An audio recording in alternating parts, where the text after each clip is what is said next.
ഇത് നമ്മുടെ തിരുവനന്തപുരം ജില്ലയിലെ ഈസ്റ്റ് ഫോർട്ടിനടുത്തുള്ള വാക്സ് മ്യൂസിയമാണ്. ഇത് ഈസ്റ്റ് ഫോർട്ടിൽ നിന്നും നടന്നു പോകുന്നതിനുള്ള ദൂരമേയുള്ളൂ. പത്മനാഭസ്വാമി ക്ഷേത്രത്തിൽ വരുന്നവർക്ക് ഇവിടെ പോകാൻ വളരെ എളുപ്പമാണ്.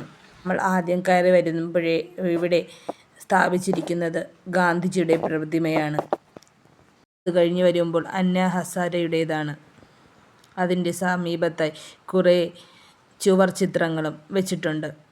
ഇത് പ്രിയദർശിനി ഓഡിറ്റോറിയത്തിന് ഓപ്പോസിറ്റായാണ്. അടുത്തതായി നമുക്ക് ഇവിടെ ജവഹർലാൽ നെഹ്റുവിൻ്റെ പ്രതിമയും കാണാൻ കഴിയും. ഇവിടെ നമുക്ക് രാഷ്ട്രീയ നേതാക്കന്മാരുടെയും സിനിമാ താരങ്ങളുടെയും കായിക താരങ്ങളുടെയും എല്ലാം പ്രതിമ ഇവിടെ കാണാൻ കഴിയും. ചിത്രത്തിനും സമീപത്തായി ആരൊക്കെയാണ് എന്നൊക്കെ അവിടെ എഴുതി വച്ചിട്ടുണ്ട്. ഇനി അടുത്തതായി രാജീവ് ഗാന്ധിയുടെ പ്രതിമയാണ്. ഇതിൻ്റെ സമീപത്തായി ഇരിക്കുന്ന അടുത്ത പ്രതിമ ഇന്ദിരാഗാന്ധിയുടേതാണ്. നല്ല തിരക്കില്ലെങ്കിലും അത്യാവശ്യം ആളുകൾ വന്നു പോകുന്നുണ്ട്. അടുത്തതായി ഇനി പ്രകാശ് രാജിൻ്റേതാണ്. കുട്ടികൾ ഇവിടെ വന്ന് വീഡിയോസും ഫോട്ടോസൊക്കെ ഒക്കെ എടുക്കുന്നുണ്ട്. നമ്മൾ മാത്രമല്ല, വരുന്നവരൊക്കെ ഇത് എടുത്താണ് പോകാറ്. അടുത്തതായി സായിബാബയുടേതാണ്. കണ്ണ് തുറന്ന് കിടക്കുന്ന ഒരു രൂപമാണ്. നമ്മൾ വരുമ്പോൾ ശ്രദ്ധിച്ചില്ലെങ്കിൽ ആരൊക്കെയോ അവിടെ നിൽക്കുന്നതായി നമുക്ക് തോന്നും. നിങ്ങൾ ഈ വാക്സ് മ്യൂസിയം കണ്ടിട്ടില്ലെങ്കിൽ തീർച്ചയായും തിരുവനന്തപുരത്ത് വരുമ്പോൾ ഈ മ്യൂസിയം കണ്ടിരിക്കണം. അത്ര മനോഹരമാണിത്. ഒറിജിനലിനെ വെല്ലുന്ന രീതിയിലാണ് ഇവിടെ ചെയ്തിരിക്കുന്നത്. ഞാൻ ഇത് രണ്ടാമത്തെ തവണയാണ് ഇവിടെ വരുന്നത്. ആദ്യ തവണ വരുമ്പോൾ തന്നെ എനിക്ക് ഭയങ്കര അതിശയമായിരുന്നു.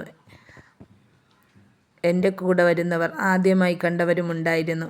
അവർ എന്നെ പറയുന്നുണ്ടായിരുന്നു, നമ്മൾ ഇത്രയും അടുത്ത് കിടന്നിട്ട് ഇത്രയും നാളായിട്ട് ഇവിടെ വന്നില്ലല്ലോ എന്ന്. നമ്മുടെ അടുത്ത് കിടക്കുന്ന സ്ഥലങ്ങൾ നമ്മൾ പലപ്പോഴും കാണാതെ പോകുന്നു. എന്നിട്ട് നമ്മൾ ദൂരെയുള്ള സ്ഥലങ്ങളിലേക്ക് പോകുകയും ചെയ്യും. വരുന്നവരോട് ഈ പ്രതിമയിൽ തൊടരുത് എന്ന് പ്രത്യേകം പറയുന്നുണ്ട്. അതുമാത്രമല്ല, അവിടെ എഴുതിയും വെച്ചിട്ടുണ്ട്. വരുന്നതിന് മുതിർന്നവർക്ക് 100 രൂപയും 5 വയസ്സിന് താഴെയുള്ള കുട്ടികൾക്ക് മാത്രമാണ് ഫ്രീ. ബാക്കിയുള്ളവർക്ക് ഒരേ റേറ്റ് തന്നെയാണ്, 100 രൂപ. ബാഹുബലിയെയും ഒക്കെ കണ്ടപ്പോൾ പിള്ളേർക്ക് വേഗം ഹരം കയറി. അവർ വീഡിയോസ് എടുക്കുന്നതിനുള്ള തിരക്കിലാണ്. ഈ ചാനൽ നിങ്ങൾ സബ് ചെയ്തിട്ടുണ്ടാകും. ഈ ചാനൽ സബ് ചെയ്തില്ലെങ്കിൽ നിങ്ങൾ സബ് കൂടി ചെയ്യുക. ഓരോ പ്രതിമയുടെയും അടുത്ത് പോയി നിന്നിട്ട് അവരെ നിർത്തിയിരിക്കുന്ന അതേ പൊസിഷനിൽ നിന്ന് ഫോട്ടോ എടുക്കാനുള്ള തിരക്കിലാണ് എൻ്റെ മകൻ. കഴിഞ്ഞ ദിവസം സ്റ്റേറ്റ് ലെവൽ അബാക്കസിൻ്റെ വിന്നേഴ്സിനുള്ള പ്രൈസ് ഡിസ്ട്രിബ്യൂഷനായിരുന്നു ഇതിൻ്റെ അടുത്തുള്ള പ്രിയദർശിനി ഓഡിറ്റോറിയത്തിൽ നടന്നിരുന്നത്. അപ്പോൾ നമ്മൾ കരുതി ഇവിടെയും കൂടി ഒന്ന് കയറിയിട്ട് പോകാമെന്ന്. ഞാനും എൻ്റെ മകൻ്റെ ഫ്രണ്ട്സുമൊക്കെ ഉണ്ടായിരുന്നു. മോഹൻലാലും മമ്മൂട്ടിയും ജയനും അങ്ങനെ പല ആർട്ടിസ്റ്റിനെയും നമുക്ക് ഇവിടെ കാണാൻ കഴിയും. എന്ത് ഭംഗിയിലാണ് ഇത് ചെയ്തു വച്ചിരിക്കുന്നത്. അടുത്തതായി ഇവിടെ നമുക്ക് APJ അബ്ദുൽ കലാമിനെയും നരേന്ദ്രമോദിയെയും ഒക്കെ കാണാം. നമുക്ക് അരമണിക്കൂർ ഇവിടെ സ്പെൻഡ് ചെയ്യാനുള്ള പ്രതിമയെ നമുക്ക് ഇവിടെയുള്ളൂ. വേഗം കണ്ടിട്ട് പോകുന്നവർക്ക് അത്രയും സമയം തന്നെ വേണമെന്നില്ല.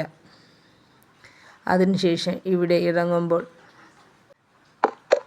ഈ വാക്സ് മ്യൂസിയത്തെക്കുറിച്ചുള്ള നമ്മുടെ അഭിപ്രായം എഴുതാനുള്ള ഒരു ബുക്കും അവിടെ വെച്ചിട്ടുണ്ട്. വീഡിയോ നിങ്ങൾക്ക് ഇഷ്ടമായെങ്കിൽ നിങ്ങൾ നിങ്ങളുടെ ഫ്രണ്ട്സിന് റിലേറ്റീവ്സിനും കൂടി ഒന്ന് ഷെയർ ചെയ്ത് കൊടുക്കുവാൻ മറക്കരുത്. ഇതിൽ ആരെങ്കിലും ഈ മ്യൂസിയം കാണാത്തവരുണ്ടെങ്കിൽ നിങ്ങൾ ഇതുവഴി വരുമ്പോൾ ഇത് തീർച്ചയായും കണ്ടിരിക്കണം.